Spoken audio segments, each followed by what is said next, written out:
My name is Emily, and I'm 29 years old. Some people say family is everything, that no matter what happens, blood will always protect you. I used to believe that too. I believed it when I stayed up all night studying to make my parents proud. I believed it when I handed over nearly every paycheck, month after month, thinking I was securing love by giving more. But love doesn't drag you by your hair and leave you crying on the sidewalk when you're 7 months pregnant. This is not a story about what my family gave me. It's about what they took and what I found when I had nothing left. I'm a graphic designer, freelancing for a mix of agencies and small businesses. It's a demanding but creative life. Between my design gigs, occasional online courses, and digital artwork commissions, I bring in around $20,000 every month. Out of that, for years, I've been giving $15,000 each month to my parents, Deborah and Frank. They never asked. They just expected it.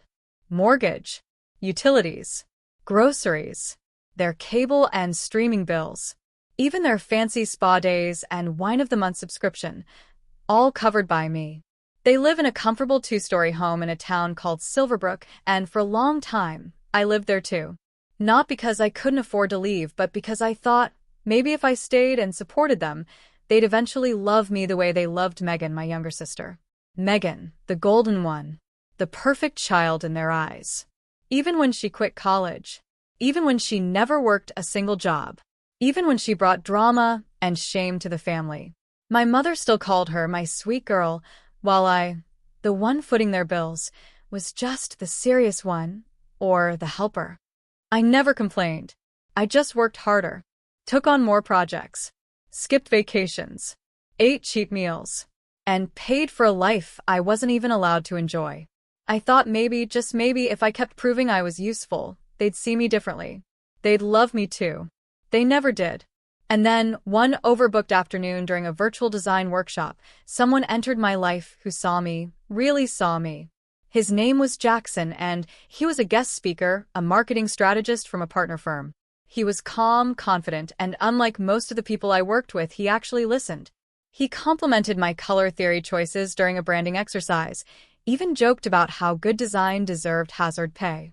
After that workshop, he emailed me a thank you note. Then another message. Then a call. It started slow, exchanging ideas, talking about campaigns, discussing trends in UI. But somehow, in between client meetings and feedback rounds, we started talking about ourselves. Jackson wasn't just charming. He was consistent, thoughtful, real. He remembered that I liked hot chocolate in the morning instead of coffee, that I hated noisy restaurants, that I got quiet when I was overwhelmed. With him, I didn't have to earn my place in the conversation. I didn't have to perform. I could just be. 6 months later, Jackson asked if I wanted to move in with him. I said yes, without hesitation. We rented a 1-bedroom apartment on the quieter side of Silverbrook. It wasn't huge, but it was ours. We bought furniture on weekends, argued about plant pots, and laughed over frozen pizza dinners while binging old sitcoms. I told my parents I was moving. Deborah's response? "You're leaving us for a man? Before marriage." And she added, "Don't even think about sending less this month." "I'm still sending the full $15,000, I replied. She didn't even say goodbye. Jackson didn't push me to cut ties with them. But when I started skipping visits, he didn't guilt me either. "You don't owe anyone your peace," he said one night, as we sat watching the rain fall outside our window. I held onto those words like they were made of gold. A year into living together, Jackson proposed. No big performance. No crowd. Just the two of us on a quiet Thursday night, a ring hidden under a sketch pad on the table, and a single sentence. "Will you design the rest of your life with me?" I didn't even say yes. I just cried and nodded, and kissed him so hard he dropped the ring on the floor. We got married in a civil ceremony a few weeks later. A few friends. A few photos. No stress. Jackson offered to call my parents. I told him not to bother. They hadn't even acknowledged our engagement. I still sent the $15,000. Guilt is funny that way. It sticks longer than love ever did. But in our little apartment with Jackson, I felt peace for the first time in years. I was still working, still designing, but my nights were filled with laughter, not loneliness. And then came a day I will never forget. The day everything changed again. It was a regular Friday morning, rainy, gray, and slow. I remember that Jackson had just left for a meeting, and I was reorganizing my design files when I suddenly felt off. Not sick, not tired, just different. A heaviness in my body, a flutter in my chest, a strange ache behind my knees. By the next morning, I couldn't shake the feeling. So I walked to the pharmacy and bought a test, just to rule it out. I sat on the edge of the tub in our tiny bathroom, heart pounding louder than the second hand on the clock. 2 pink lines. I stared at them for what felt like hours, blinking, laughing, crying, all at once. When Jackson got home, I didn't say a word. I just held the test in front of him with both hands like it was a trophy. He looked at it, then at me. His eyes widened. And then, before I could react, he scooped me up and spun me in a full circle, nearly knocking over our floor lamp. "We're going to be parents," he whispered into my shoulder. "Emily, we're going to be great at this." It was the happiest moment of my life. We started planning everything: doctor visits, vitamins, baby names. We giggled over paint swatches and bookmarked baby cribs. Jackson even bought a parenting book, though I'm pretty sure he only read the chapter on diaper duty. But that joy was short-lived. 2 weeks later, Jackson got a call from his company. They were sending him to Vancouver, Canada, for a 3-month emergency campaign. He didn't want to go. I didn't want him to leave. But it was a career-changing opportunity, and they needed someone they trusted. "I don't want you to be alone while I'm gone," he said, running his hand gently over my stomach. "Please promise me you'll stay somewhere safe. Somewhere you can be taken care of." We both knew what he meant. He meant going back to my parents' house. The same house that had never felt like home. Still, I agreed. For the baby. A few days later, I packed up my essentials: prenatal vitamins, design tablet, sketchbooks, oversized hoodies, and moved out of our apartment. Jackson kissed me goodbye at the airport. "Call me the moment you get there," he said.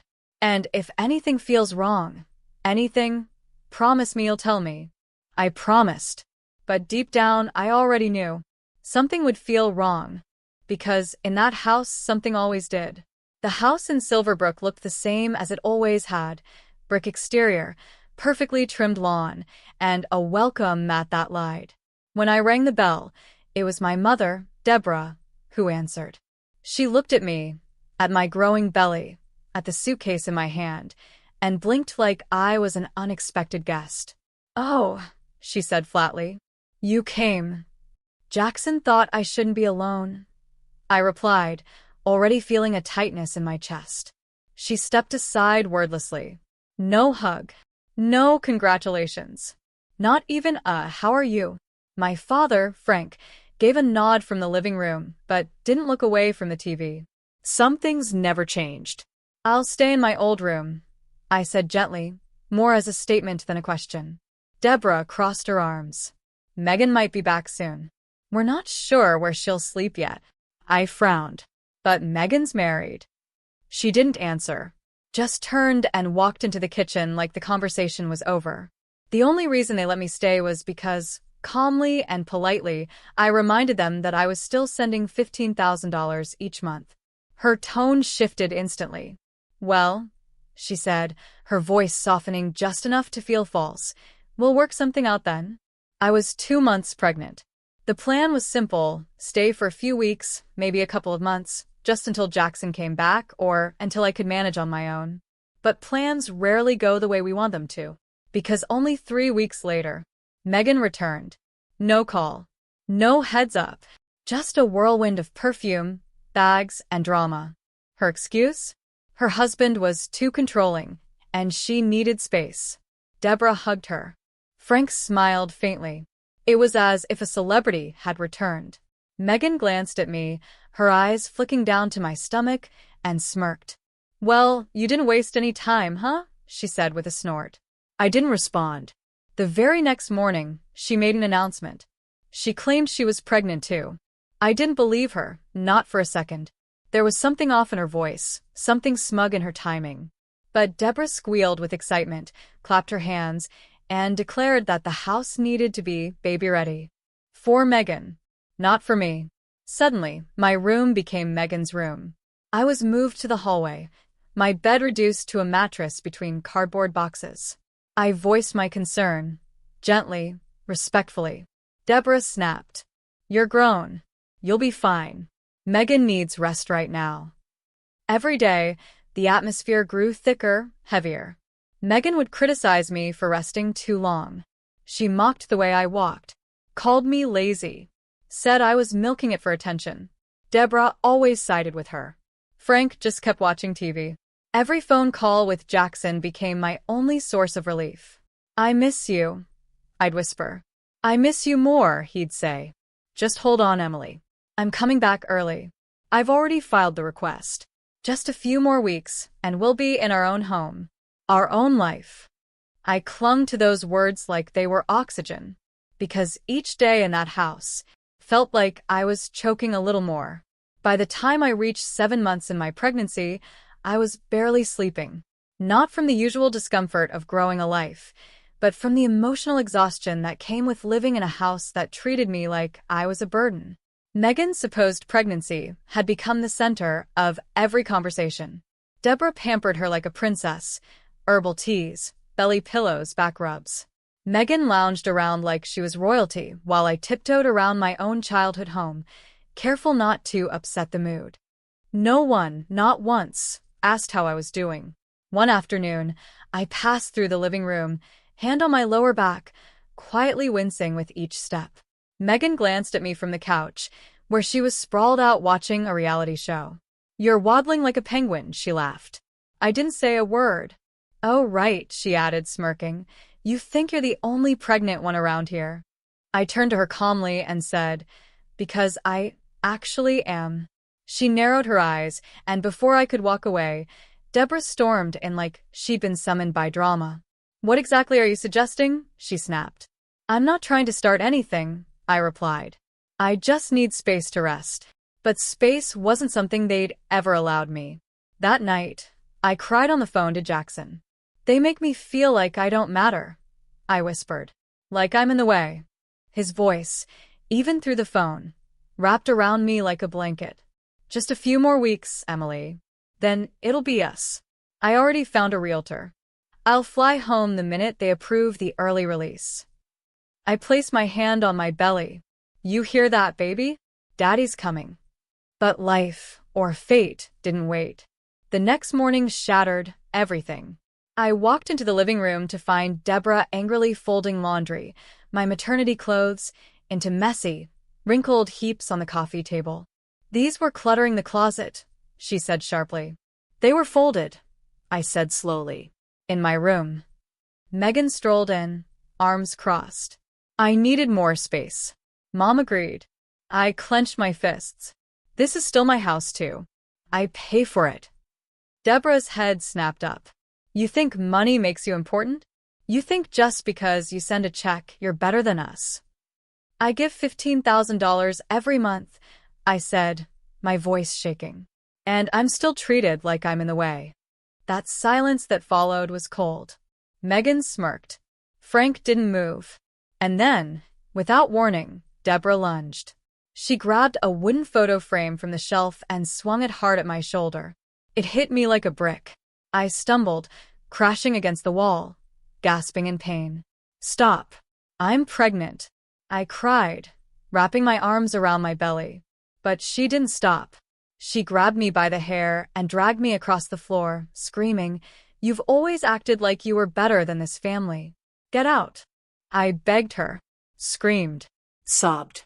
But she pulled harder, right to the front door, and shoved me outside, slamming the door in my face.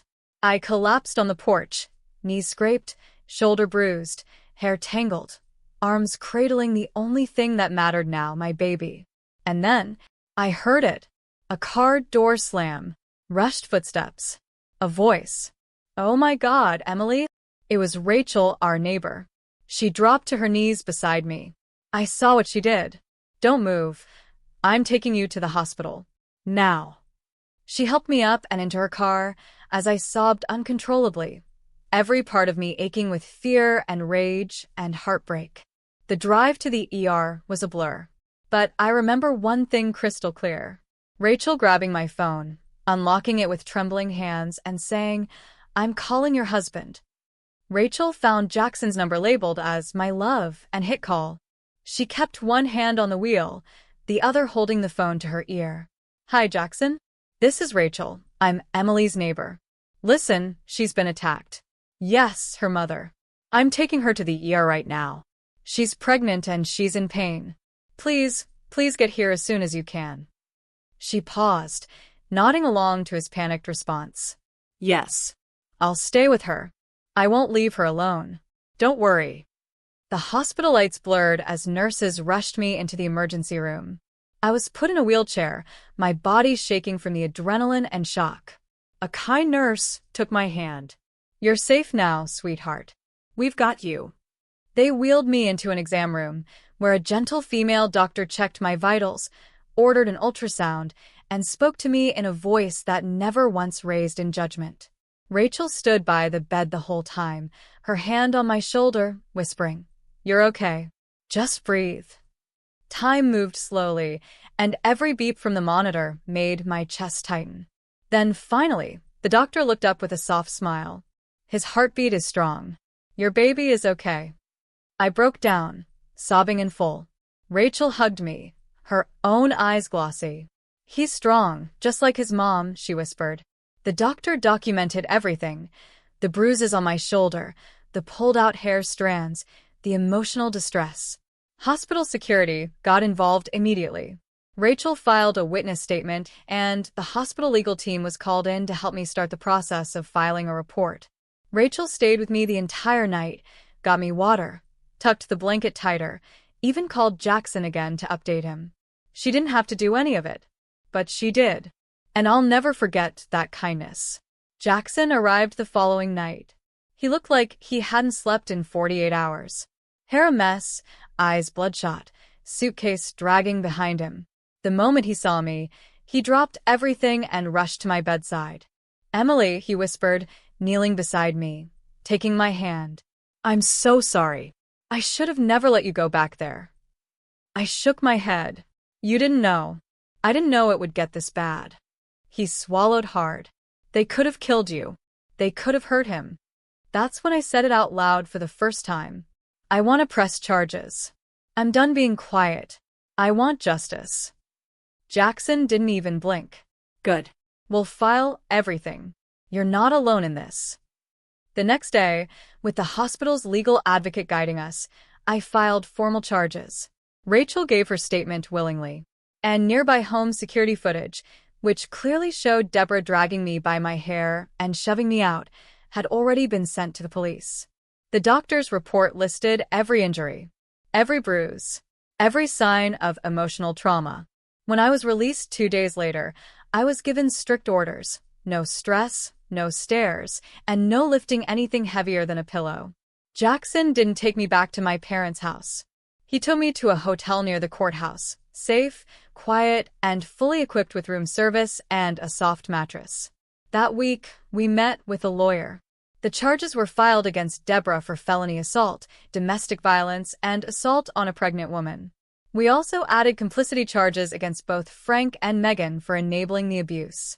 A few days later, the police arrived at my parents' house. Deborah was arrested first. Megan screamed. Frank stood frozen. The look on Deborah's face as they cuffed her? Like she couldn't believe I'd dared to fight back. But I had. And I wasn't stopping now.